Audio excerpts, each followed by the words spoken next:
Quand tu aimes Allah, tu as envie de parler de lui. Quelqu'un qui aime Allah, il est des fois dans des situations où peut-être c'est difficile de parler d'Allah, il est peut-être dans un contexte au travail, il ne peut pas parler de Dieu. Des fois ça le démange, dès qu'il y a une discussion, il a envie de parler de Dieu parce que c'est plus fort que lui. Il aime tellement Allah qu'il a envie de parler de cela. C'est dur pour lui de ne pas parler d'Allah subhanahu wa ta'ala.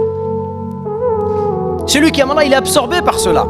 Si tu as du temps libre, utilise-le de manière utile et intelligente. Évoque Allah subhanahu wa ta'ala. Regardez ce que nous dit Ibn al-Qayyim. Il nous dit la part de l'amour dont il jouit, donc l'amour que tu vas recevoir d'Allah, il dépend de la fréquence du rappel d'Allah qu'il pratique. Nos grands savants, ils nous ont montré cela.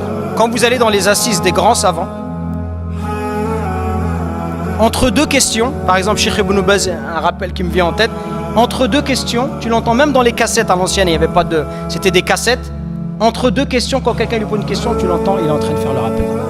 Quand quelqu'un lui pose une question, et tous les savants que tu vas fréquenter, que tu vas voir de près ou de loin, ils ont cette attitude-là.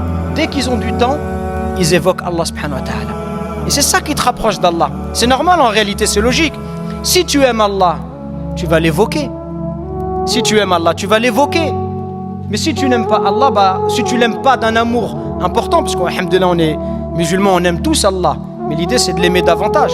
Donc c'est normal, ça va être facile.